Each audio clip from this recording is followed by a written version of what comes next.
اعوذ باللہ من الشیطان الرجیم بسم اللہ الرحمن الرحیم۔ لائف ویو ود اسرار قریشی کی ایک اور نشست کے ساتھ میں حاضر ہوں۔ اللہ پاک مجھے اچھی بات عطا فرمائے اور اس بات کو آپ تک اچھے طریقے سے پہنچانے کی توفیق عطا فرمائے، آمین۔ مینیجرز مسکنسیپشنز کی سیریز ہم چلا رہے ہیں اور جب تک یہ ٹاپک ذہن میں آتے رہیں گے سب ٹاپکس ہم ان پہ بات جاری رکھیں گے۔ آج جو ٹاپک ہم لیں گے وہ سیلف ڈسیپشن کا ہے، اور سیلف ڈسیپشن کی کچھ اور شکلیں بھی ہیں، سیلف ایلوژن بھی ہے، سیلف ایگرینڈائزمنٹ بھی ہے اسی کے اندر۔ میں ابھی لفظوں کو آسان کر لیتے ہیں۔ مراد یہ ہے بنیادی طور پہ کہ اپنے بارے میں کچھ ایسا خیال رکھنا، اپنے بارے میں اس طرح سے سوچنا جو حقیقت پہ مبنی نہیں، جو ریئلسٹک بات نہیں ہے، جو سچ نہیں ہے بلکہ خیال ہے، اور وہ خیال سچ پہ مبنی نہیں ہے، اس کا حقیقت سے کچھ واسطہ نہیں ہے۔ مثلاً جیسے کوئی نارسسس کی کہانی آپ نے سنی ہوگی۔ Narcissus was a god in Greek mythology, اور اس دور میں بقول ظاہر ہے گریک میتھولوجی تو قبل مسیح کی گفتگو ہے نا، تو نارسسس واز اے پرنس، شہزادہ تھا، اور کوئی آئینہ ایجاد نہیں ہوا تھا، تو بہت خوبصورت تھا وہ، لیکن اسے اندازہ نہیں تھا کہ اس کا وہ خوبصورت ہے یا نہیں ہے۔ وہ تو دوسروں کو دیکھتا تھا، دوسرے اس کو دیکھتے تھے، وہ خود کو کبھی نہیں دیکھ پاتا تھا۔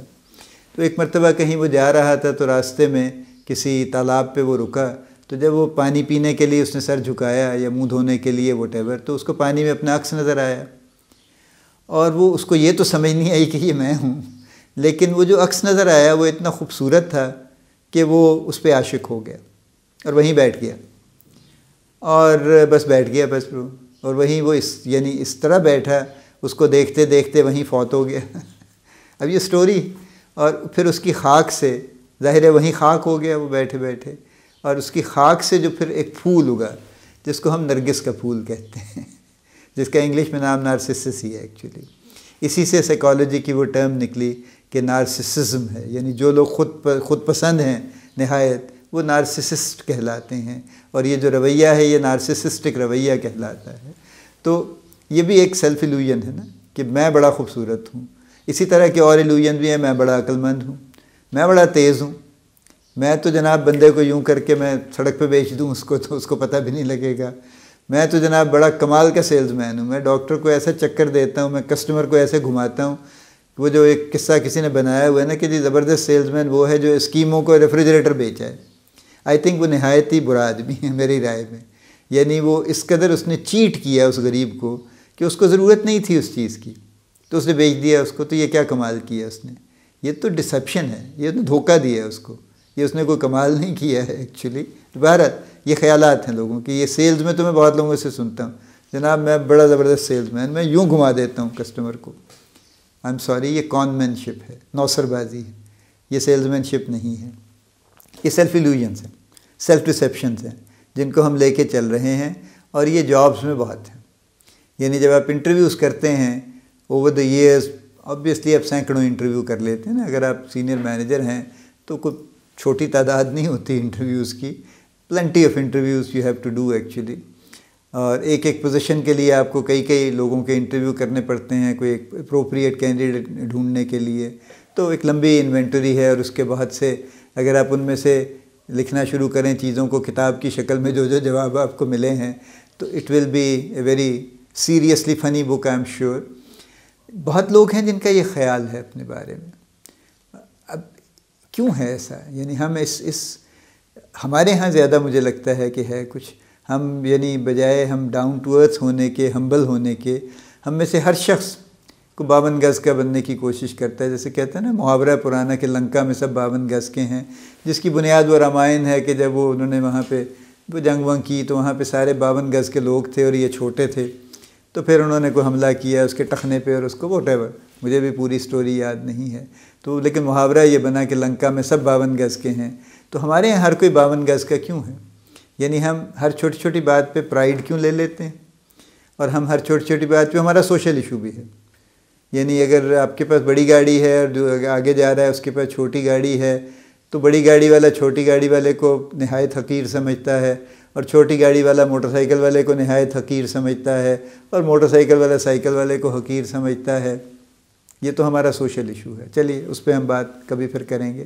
لیکن جابس میں، پوزیشنز میں لوگوں میں سیلف ایلوژنس کیوں ہیں، ریئلسٹک کیوں نہیں ہیں، اپنے بارے میں ان کے ایسے خیالات کیوں ہیں جو کہیں پہ جن کو جسٹیفائی نہیں کیا جا سکتا، جن کو پروو ہی نہیں کیا جا سکتا، ثابت ہی نہیں کیا جا سکتا، ایسا کیوں ہے؟ پہلے کچھ خیالات دیکھ لیں. جیسے میں نے کہا نا، یہ جو سنائی دیتے ہیں انٹرویوز میں، میرا پروڈکٹ نالج بہت اچھا ہے جی. میں بالکل جناب، میں تو بہت یعنی میری بڑی توجہ رہتی ہے اس بات پہ. جب آپ ان سے دو کوئی ٹیکنیکل سوال پوچھتے ہیں پروڈکٹ ریلیٹڈ تو وہ فلیٹ ہو جاتے ہیں. ایک بات اکثر لوگ لکھتے ہیں ہابیز میں، انٹرسٹ میں، اپنی اپلیکیشن میں، ریڈنگ. مجھے پڑھنے کا بڑا شوق ہے. جب آپ ان سے پوچھتے ہیں آپ نے آخری کتاب کون سی پڑھی ہے تو انہیں نام یاد نہیں ہوتا کیونکہ وہ آخری کتاب پڑھے ان کو اتنا عرصہ گزر چکا ہوتا ہے کہ انہیں اس کا نام یاد نہیں ہوتا. تو یہ بھی ایک ڈسیپشن کی شکل ہے جو سیلف ڈسیپشن ہے، ورنہ تو یہ لکھنے کی ضرورت نہیں تھی نا ان کو. میرے مینجمنٹ سٹائل بہت اچھا ہے جناب. میں بڑے میرے ساتھ تو لوگ اس قدر یعنی اٹیچ ہو جاتے ہیں کہ وہ سمجھتے ہیں، وہ کہتے ہیں کہ جناب میں نے تو انہی کے ساتھ کام کرنا ہے ساری عمر، اس سے اچھا مینیجر تو مجھے زندگی میں کبھی نہیں ملا تھا. جب آپ اس کی تفصیل میں جاتے ہیں تو کچھ اوکیزنس پہ تو یہ بات کھلتی ہے کہ ایسا واقعی کچھ نہیں تھا. کچھ پہ یہ کھلتی ہے کہ شاید یہ اتنے لینیئنٹ تھے کہ انہوں نے کبھی کسی کو کچھ کہا ہی نہیں، پوچھا ہی نہیں پلٹ کے کہ بھائی کام کیا نہیں کیا، کیا لے آئے، کیا دے آئے، کیا کر لیا، اور بس انہوں نے خاموشی اختیار کیے رکھی. تو لہذا سب اچھا ہے، سب خوش ہیں. اب یہ جو معاملہ ہے یہ بھی بات کہ جی میں تو بڑا زبردست مینیجر ہوں. اسی طرح سے میں جناب بہت میرا جو ہے نا وہ پروگریسو ایٹیٹیوڈ ہے. میں تو ہمیشہ نئے کام کرتا ہوں، سوچتا رہتا ہوں سارا وقت کہ میں کیا نیا کام کروں، کیسے چیزوں کو بہتر کروں. جب ان سے پوچھیں کہ اچھا کوئی بتا دیجئے آخری نیا کام آپ نے کیا کیا، کوئی 2-3 ایسے میجر کام بتا دیجئے، چھوٹے چھوٹے تو آپ نے بہت کیے ہوں گے، کوئی 2-3 میجر بتا دیجئے جن سے کچھ چیزیں چینج ہو گئی ہوں، جن سے یعنی کوئی کام کرنے کا طریقہ بدل گیا ہو، کوئی اور ایسی بات ہو گئی ہو، اس کے بارے میں کچھ بتا دیجئے. تو کچھ نہیں نکلتا، کوئی ایسی بات نہیں نکلتی. تو ایسا کیوں ہے؟ میرے خیال میں اس کی 2-3 وجہیں ہیں.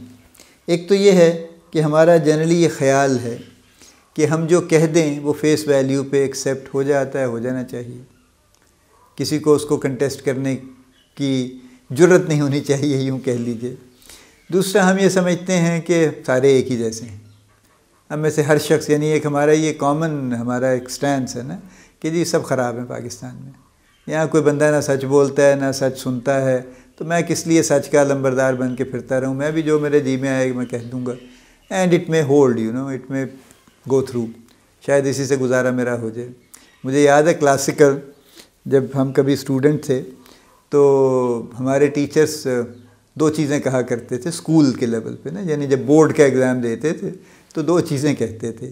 ایک وہ کہتے تھے کہ بہت سارا لکھنا ہے، اور یہ بھی کہتے تھے کہ جو ایگزامینر ہے اس وقت کی بات ہے، اب تو پتہ نہیں کیا ہوتا ہے، ایگزامینر جو ہے نا وہ لٹرلی تول کے ناپ کے نمبر دیتا ہے کہ اس نے 4 صفحے لکھے ہیں تو اس کو زیادہ نمبر ملیں گے، اس کو 2 صفحے لکھے ہیں تو کم نمبر ملیں گے.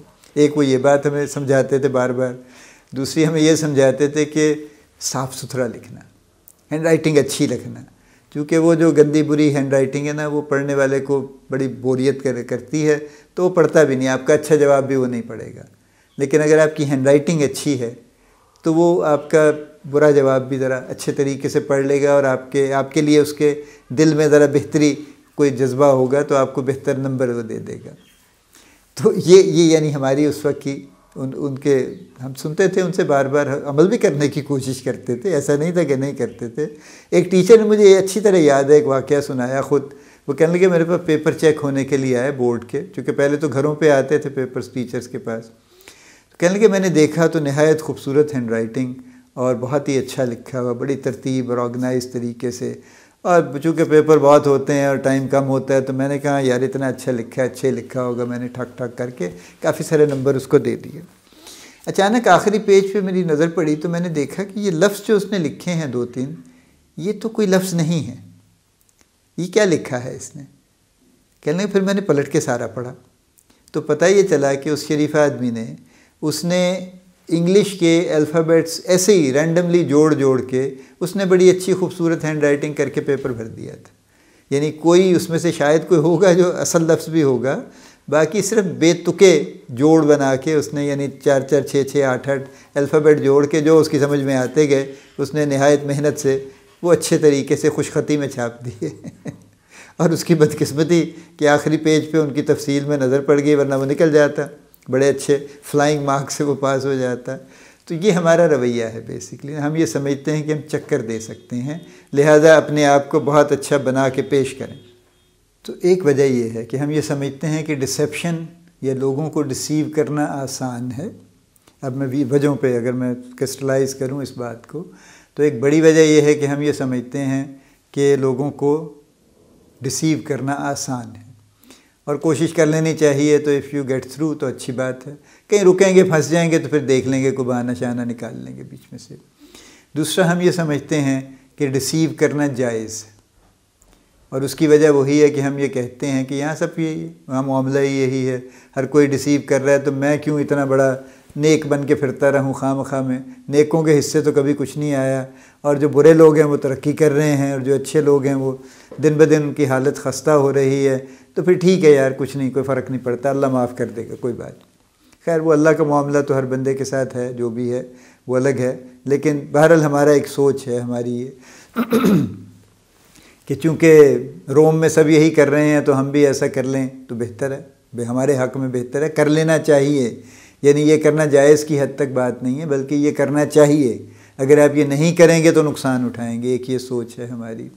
پھر ہماری یہ بھی سوچ ہے کہ اپنے آپ کو ذرا اوور پروجیکٹ کرنا چاہیے بھائی، کیونکہ اگر ہم اپنے آپ کو اوور پروجیکٹ نہیں کریں گے تو اور کون کرے گا؟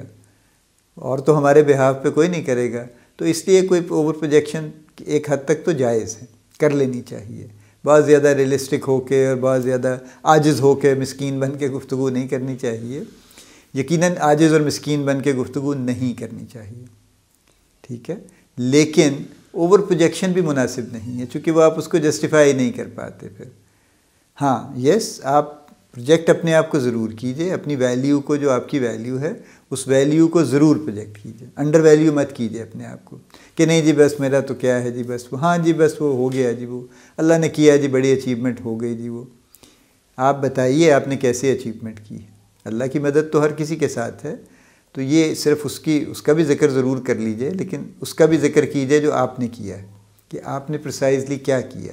کیونکہ یہ بھی ایک بڑی انٹرسٹنگ بات ہے کہ جب آپ کسی سے پوچھتے ہیں کہ یار آپ نے بہت زبردست آپ کی پرفارمنس ہے، کیسے آپ نے یہ کیا کیا تھا آپ نے اس کے لیے، تو دے ڈونٹ نو. یعنی وہ بتا نہیں پاتے کہ ایگزیکٹلی انہوں نے کیا کیا تھا، حالانکہ یقیناً انہوں نے کیا تھا. میں بالکل 100% قائل ہوں اس بات کا کہ یہ اچانک نہیں ہوا. انہوں نے کچھ نہ کچھ ایسا کیا ہے، ایسے کام 2-4 انہوں نے کیے ہیں جو وہ خود بھی انہوں نے شاید پوری طرح سمجھے نہیں، لیکن کر دیے ہیں. اور وہ کمبینیشن کچھ اتنا خوبصورت بن گیا کہ ان کی اچیومنٹ بڑی زبردست ہو گئی، لیکن وہ اس کو آئیڈینٹیفائی نہیں کر پاتے. تو پروجیکشن اپنی ٹھیک رکھیے، اپنے آپ کو اوور پروجیکٹ مت کیجیے، لیکن انڈر پروجیکٹ بھی مت کیجیے. اور کیا وجہ ہے کہ جی ہم اس قسم کی گفتگو کرتے ہیں؟ ایک ویسے ہی جیسے میں نے کہا نا کہ ہمارا چونکہ ایک سلسلہ چل رہا ہے کہ ہم جابز کم ہیں، کمپٹیشن زیادہ ہے. وہ بھی ایک آئرنی ہے کہ جتنے ہائرنگ مینیجرز ہیں ان کی رات دن یہ شکایت ہے کہ جی ہمیں مناسب لوگ نہیں مل رہے. یعنی جابز خالی ہیں. ایون میں پاکستان کی بھی بات کر رہا ہوں، انٹرنیشنلی تو بہت ہی اس وقت تو کرائسس چل رہا ہے نا، لوگ نوکری کرنے پہ راضی نہیں ہیں. ہمارے ہاں تو جابز ہیں اویلیبل کہیں نہ کہیں پہ، لیکن ان کو اپروپریٹ لوگ نہیں ملتے. تو یہ اس سے بڑی آئرنی کیا ہوگی کہ ملک میں ان امپلائمنٹ بھی چھت پہ پہنچی ہوئی ہے، اور اس کے باوجود جو پوزیشنز ہیں وہ فل نہیں ہو پا رہی چونکہ لوگ مناسب نہیں ہیں. تو کہیں نہ کہیں تو کوئی گیپ ہے. وہ گیپ ظاہر ہے وہ کینڈیڈیٹس کا ہے کہ وہ کینڈیڈیٹس اپنے آپ کو اس لیول پہ نہیں لے کے آ پا رہے جہاں پہ کہ ان سے ایکسپیکٹیشن ہے. تو اپنے آپ کی ڈیولپمنٹ بھی ہم چونکہ نہیں کرتے.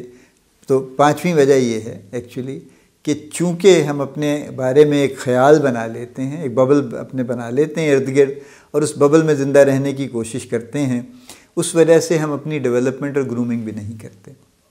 اب کتنے مسائل جمع ہو گئے جناب. میں کوئکلی سم اپ کر دوں اس بات کو دیکھیے یہ باتیں جو ہیں کہ جی میں یوں ہوں، میں بڑا زبردست ہوں، میری یہ چیز بڑی اعلیٰ ہے، میرا وہ کام بڑا زبردست ہے، ان سب کی جب تفصیل میں جاتے ہیں تو اس میں آپ کو کچھ جو بیسک چیزیں نظر آتی ہیں. 1 ڈسیو کرنا جائز ہے، کرنا چاہیے، آج کل کے دور میں اس کے بغیر گزارا نہیں.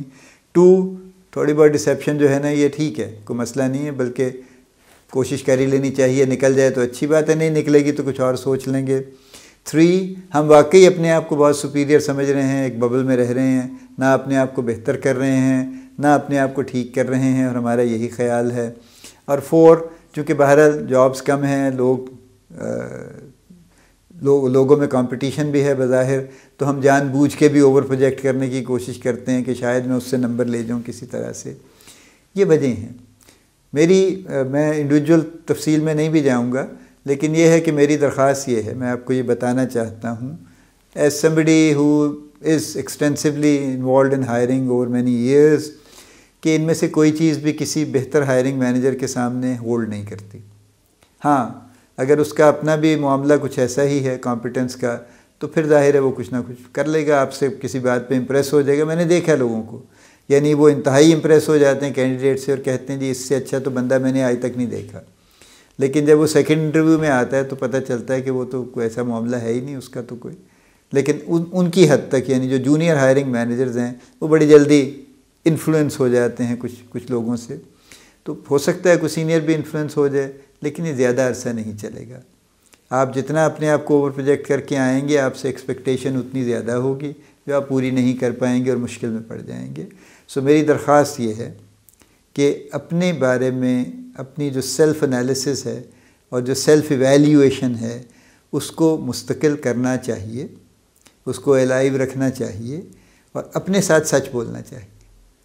اپنے ساتھ جھوٹ نہیں بولنا چاہیے، اپنے ساتھ بالکل حقیقت سے کام لینا چاہیے کہ یہ میں ہوں، یہ میری بہت اچھی باتیں ہیں، یہ باتیں مجھے اچھی کرنے کی ضرورت ہے، یہ میں جان چکا ہوں، یہ مجھے مزید سیکھنے کی ضرورت ہے، اور یہ کوشش جاری رکھنی چاہیے. اپنا سیکھنا بند نہیں کرنا چاہیے، اپنی امپروومنٹ کا راستہ بند نہیں کرنا چاہیے، اور اس بات کو مستقل اپنے اوپر رکھنا چاہیے کہ دنیا میں کوئی ایسا شخص نہیں ہے جو یہ دعویٰ کر سکے کہ میں نے سب کچھ سیکھ لیا ہے، مجھے کچھ سیکھنے کی ضرورت نہیں ہے. یہ دعویٰ کوئی نہیں کر سکتا، کسی سٹیج پہ نہیں کر سکتا. ہر کسی کو ہر وقت ہر جگہ سیکھنے کی ضرورت رہتی. اللہ پاک ہمیں اس بات کو سمجھنے کی توفیق عطا فرمائے. اللہ پاک آپ کو بڑی کامیابیاں عطا فرمائے. اللہ پاک آپ کا حامی و ناصر ہو، ہم سب کا حامی و ناصر ہو. آمین.